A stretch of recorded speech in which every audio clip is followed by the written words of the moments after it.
আমি বৃষ্টি দেখেছি, বৃষ্টির ছবি এঁকেছি।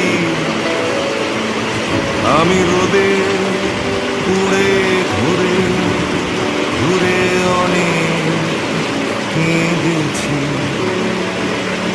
আমার আকাশ কুসুম স্বপ্ন দেখার খেলা থামেনি।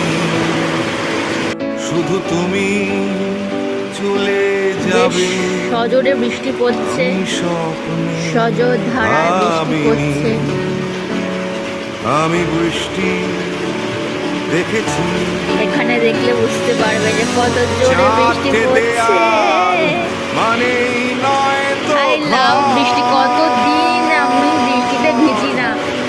মানে সেই ছোটবেলায় স্কুল থেকে ফেরার পথে যে বৃষ্টিতে ভেজা আর জল জমলে পা দিয়ে ওই যেগুলো হয় ছোটবেলায়, জুতোর মধ্যে জল ঢুকে যাবে, মোজা ভিজে যাবে আর মা বকবে। বিশাল জোরে বৃষ্টি এসছে।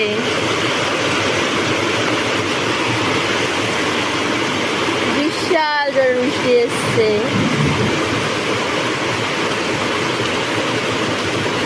বৃষ্টিটা সত্যি খুব উপভোগ করার বিষয়, কিন্তু হ্যাঁ আমরা উপভোগ করি। আর কিছু মানুষের বৃষ্টিতে খুব কষ্টকরভাবে তাদের জীবন কাটে, তাদের একটু এই সময় পাশে থাকা উচিত সবারই।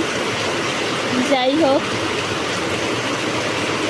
বর্ষাকাল চলে এসেছে, এখন জমা জলে একটু সাবধানে চলাফেরা করবেন, এটাই বলার। ইলেকট্রিক তার তো ছিঁড়ে পড়ে থাকবে বিভিন্ন জায়গায়, সেটা খুব সাবধানে চলাফেরা করা উচিত সবার। আর বৃষ্টিটাকে মন প্রাণ দিয়ে, প্রকৃতির বৃষ্টিকে, প্রকৃতির দানকে আমরা ভালোভাবে উপভোগ করি। আপাতত আপনারা সবাই বৃষ্টিটা উপভোগ করুন।